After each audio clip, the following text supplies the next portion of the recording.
What's going on, Warriors? It's your boy, Lionheart, and back. Feels good. I'm feeling good. I hope you guys are feeling good, and we're about to get into this one. And this is a saucy topic. Yeah. Live service games. Yeah. And it sparked my interest when I saw Naughty Dog. They made their plans that they were going to make a live service addition to their Last of Us world. And then they backtracked recently. They said, we're not going to do it. If we did it, then we'd be just like every other game, every other developer. Right. So I think it's good for them because now they're just going to stick to doing remasters of the game that they released 2, 3, or 4 years ago. And they'll just keep repeating that cycle because the fan base really loves the games that they got millions of people. They got a massive community that loves The Last of Us and Uncharted and all those type of games.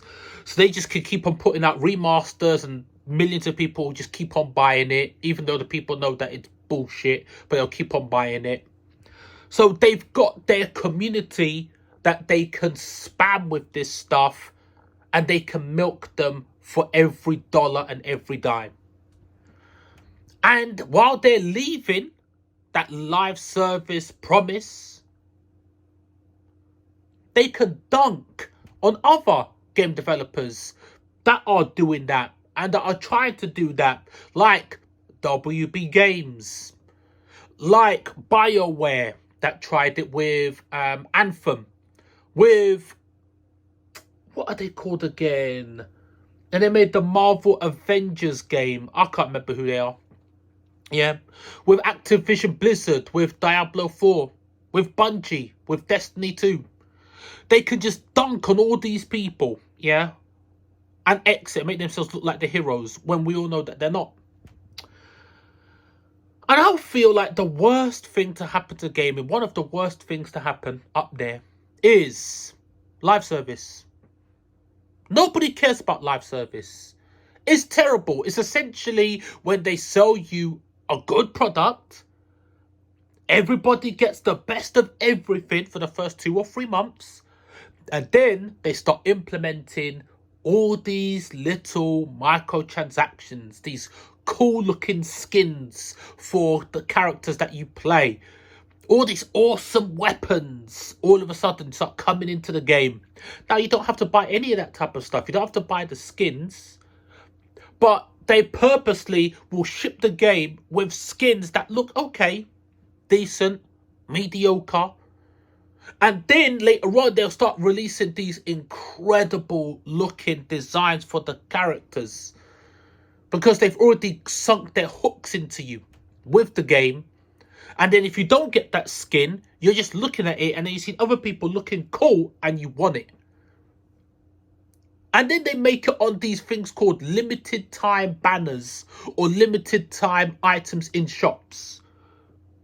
Then you get FOMO, fear of missing out. They implement weapons. Sometimes these weapons break the game. And if you don't get the game, you don't get those weapons that come out for the game in their shop or on their limited time banners, everybody's just going to be having a completely different experience to the one you are. You'll be stuck on mission 10 while everybody is on mission 32. You know, I experienced this. There was a game that I'm playing called Isekai Memories. I'm a Slime mobile game. Yeah. Free to play, I'm on that game. But I saved up a lot because there's a lot of banners and characters that I don't care about. I'm only really interested in Shion. Yeah. Whenever she's got a character banner with her on it, I'm into it. I'm in there. There was a mission, monthly mission. I was trying to play it and I was stuck. I just couldn't get past the boss stages. I was stuck on the 3rd level boss. No matter what I did, I was playing it for almost an hour. I just couldn't beat the boss, man. And then when I did manage to beat the boss, the score was so bad. I had like 1 character left with like 5% health. It was a struggle, and I got something like an E rank. It was bad. Then they introduced some characters from the Isekai Memories movie. There was a movie for I'm a Slime. Blanc and Rouge, yeah? And Violet. Primordial Demons. Amazing. You know what? I had a lot of currency that I was playing the game for free and I built up, grinded for. So I was like, you know what? These characters are awesome. They're cool. I've got a lot of diamonds that I can spend. Let me do it. So I bought the banner, got all those characters. They were cool. They are cool. I blasted through that boss in like less than 20 seconds. I completed the whole mission. There was like, I think there was like 20 stages, 20 boss stages. I was stuck on the 3rd stage when I was trying to play as a free-to-play player with just the units in the game. Very good units, but they don't get benefit from what this month's mission is, right? Because they get buffs and they get certain conditions which will benefit the new characters or the new weapons coming into the game. Yeah, that's how these games work. So I was playing it, got to mission 20. Easy. Blasted the whole thing. Now check this out. I went from stage 3 where I was stuck, bought all the characters in the banner. I'm free to play, so it's the currency that I grinded. And within 30 minutes, I blasted through from stage 3 to stage 20, and it was easy. That is an example of what these games are. Yeah, live service games, games as a service, whatever you want to call them. Yeah. If you pay, you have a completely different experience to somebody that is not spending a lot of money. Even if you spend some money, it's going to be a vast experience of somebody that is spending an incredible amount of money. Hundreds of pounds a month. Thousands of pounds every couple months. Totally different experience. This is why I don't like lives as a service. That is why I'm so happy when I hear that a game like a company developer like Naughty Dog that was trying to develop a live games as a service model into their world of Last of Us, they face planted. Good riddance. The only games that can stick that are still thriving in the games as a service is games like Fortnite, because they were there in the very beginning. They started it. They're one of the companies that started it. Yeah. And it's always, since the beginning of time, it's always those that start that actual initial genre that will stick around. They just have to keep on innovating, and they started innovating in the first place. People didn't think nobody liked the idea of a wacky looking game where people are running around and it's 100 people all against each other, cartoon graphics with all these crazy weapons where you build buildings and you fight in these buildings and you open chests and you get like these crazy weapons, and if you die once you lose everything, and you could do dances and you just look like crazy characters. It was a stupid idea, but still, you know, Epic said, this is the game we're making. Let's see how far we take it. Look at the game now. You look at a game like, say, Genshin Impact. Genshin Impact, don't nobody care about no anime. Anime's not interested. Why would people care about an open world anime game with all these characters that have got no lore? That's what Hoyoverse wanted to make. Look at that game now. That game makes hundreds of millions of dollars, of pounds every single month. They're laughing because they've monopolized a genre. When no one else believed in it, they believed in it. Look at gaming. I remember a time not too long ago where if you like gaming, you're a geek. You're a nerd. Who cares about video games?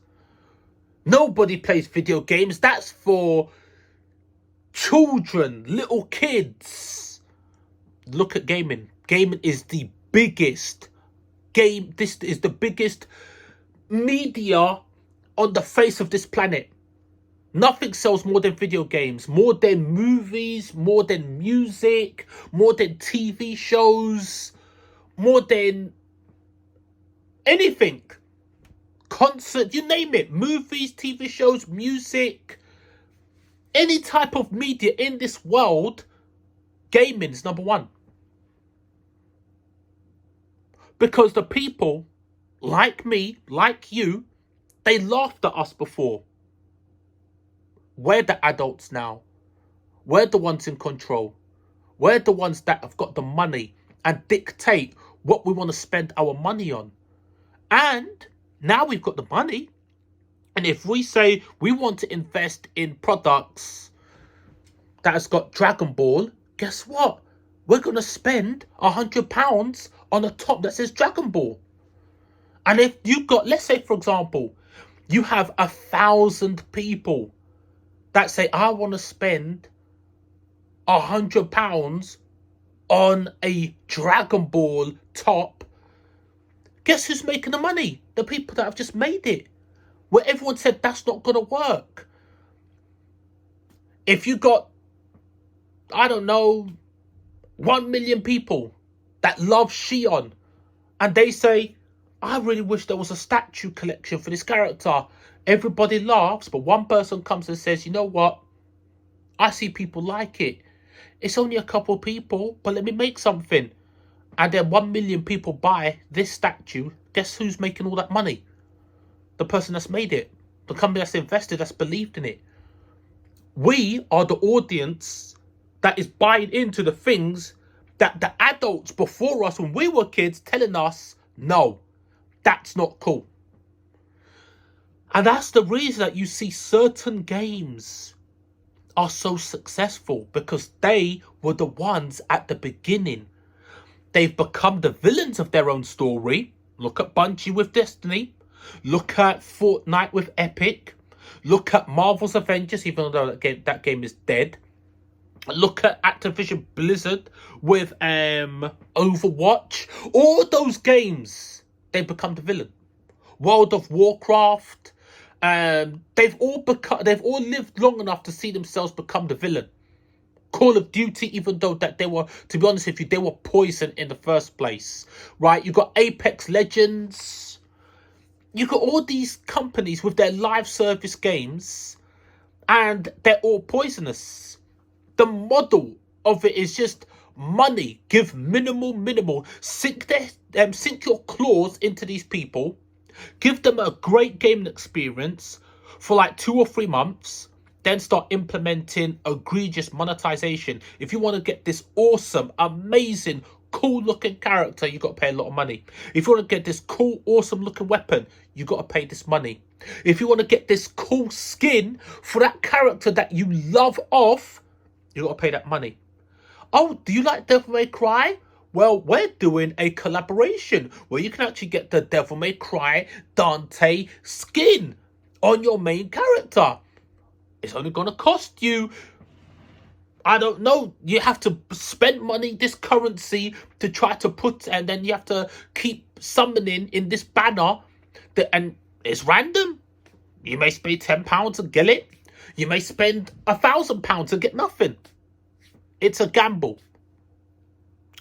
And this is why I don't like live service, and I'm glad you have a game like Last of Us that has crashed and burned. That they were going to make their live service games crashed and burned. Never even got off the ground. And also you've got another game in, what is it? I think it's the Suicide Squad something. I can't remember what it's called. They're trying to make a Suicide Squad that is a live service game. It looks cool, but it's a live service game. And all the characters have got guns. Like, there's just... You've got a superhero world, and you can have the characters of all these different abilities, but they all use guns. Live service. They're going to sink their claws into you with Harley, with King Shark, with all these characters, with a cool story. Say you the dream, amazing story, cool cutscenes and dialogue and graphics. And then they're going to get you with the DLC characters. You'll be able to play with the Flash. You'll be able to play with Wonder Woman in the multiplayer game. Or you'll be able to get certain skins where the characters look really cool. You can actually get Justice League outfits. You could get, let's say for example, you could get Harley in a crazy Zatanna outfit or something like that. That's when it all starts. When they start sending you all that type of stuff. And that's the reason I just don't like live service. I stay away from live service. The only live service games that I play are on mobile. And that is Honkai Star Rail, which I play for free. I'm never going to spend a penny in that game. That is Eminence in Shadow, Master of Garden. Yeah, that game is good. I like that game. Yeah, I spend a little in that game, not gonna lie. There is another game that I play called Isekai Memories. Yeah, which I'm never gonna spend a penny in that game, right? Because you'll spend money in that game, and they got like a monthly banner, a monthly meta, and the characters that you spend in that banner are godlike for a month, and then after that month, those characters are almost useless. I'm not putting my money into a game like that. Genshin Impact I still play from time to time, but I play that game like once or twice every couple weeks. Sometimes I'll go like a month or 2 months without playing it, so I don't really know if that counts. And I'll never spend money in that game ever again. I've not spent money in that game since 2021. Yeah. And I never will ever spend money in that game ever again. Right. And I just stay away from all the games that are monetization. So I'm very wary. And I pray that the Blade game that is going to be coming out, there's no monetization in it. Just give me my single player game. That's it, man.